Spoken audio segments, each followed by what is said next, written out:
Sobrang awa niyo na. Ibalik niyo na po sila. Mula sa 10, ang mga nawawalang sabungero, unti-unting nadagdagan hanggang umabot sa 34. Isang taon, 2 pangulo at 4 na pagdinig sa Senado. Pero tanging mga CCTV ang bakas ng ilan sa nawawala. At kahit may suspect ng sinampakan ng reklamo. At sulat sa Pangulo, I don't even want to call them anymore missing sabongeros, but probably dead sabongeros. Target na ng mas pinaigting na manhunt operation ang 6 na gwardyang sangkot umano sa pagkawala ng ilang sabongero sa Manila Arena. Nilabas na rin ng pulisya ang kanilang mga larawan. higit 1 taon matapos mawala ang 6 na sabungero na sakay raw ng puting sasakyan sa convoy na ito palabas ng Manila Arena. Inilabas na ang larawan ng 6 namang gwardya ng arena na may kinalaman umano sa kanilang pagkawala. Kasunod kasi ng pag-issue ng warrant of arrest laban sa kanila para sa mga kasong kidnapping at serious illegal detention, target na rin sila ng mas pinaigting na manhunt operation katuwang ang Philippine National Police. We've been waiting for years to solve these problems, but we cannot give up. Nobody disappears without a trace. Napatawad ko na kayo sa mga ginawa nyo. Alam kong hindi nyo rin kagustuhan yan. Pero, para mas medyo mapadali ang ating problema, makipag-participate na rin kayo sa pulis. Sa ngayon, 3 pulis pa lang ang nakakulong at nasa San Pablo District Jail sa Laguna. Sabi ng direktor, tukoy na ng CIDG ang posibleng mastermind sa pagkawala ng 34 na sabongero.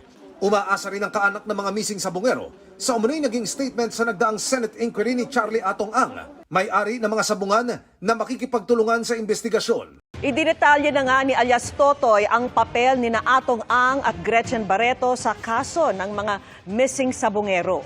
Pinangalanan na ni Patidongan ngayon ang mga mastermind daw sa pagkawala nang hindi raw bababa sa 100 mga sabongero. Kasama sa kanyang pinangalanan ang negosyanteng si Charlie Atong Ang, ang aktres na si Gretchen Barreto na kilalang malapit kay Ang at 2 iba pa. Nandyan sa affidavit ko yan, Mr. Charlie Atong Ang, then Eric De La Rosa, Engineer Celso Salazar. Sila ang mastermind sa nawawalang mga sabungero. Sila ang utak ng lahat. Si Mr. Eric De La Rosa, siya ang nagmamonitor ng mga palabas. Pag alam niya ang tsupi, pinapaalam niya kay Mr. Atong Ang, then mag-uusap sila ni Celso Salazar, then itawag sa akin na i-hold yung mga taong nagtsutsupi. Kasi Mr. Atong Ang, siya yung chairman ng pitmaster.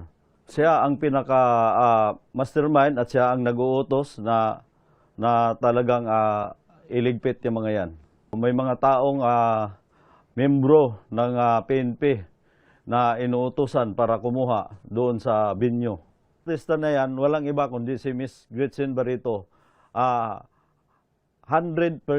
na may kinalaman siya at gawa na lagi sila magkasama ni Mr. Atong Ang. The Philippine Justice Department now considers Atong Ang and actress Gretchen Barreto as suspects in the case of the missing cockfight gamers. Charlie Atong Ang and actress Gretchen Barreto are being tagged as suspects in the case of missing cockfight enthusiasts, according to the Justice Department.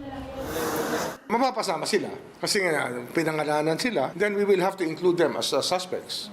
In fact, sometimes you can suffer from indigestion from the information that comes out or that came out from the statements given and even part of the documents that were submitted to us. So we just have to thoroughly weigh everything. Isa-isa yan na dadaanan natin. We have never given up on these cases. We have always believed that we will be able to solve this case fully. Ito, naglalabasan na yung totoo. Proseso lahat yan. Walang matumal dyan, walang mabilis. Kung may dapat na panugutan, dapat lamang po maimbestigahan ng mabuti para mabigyan ng hustisya ang mga pamilya ng sinasabi nating missing sabongeros. Always possible. Yung mga necessary, yung mga ganyang testimony na kailangan, usually yan na dinidischarge as state witnesses.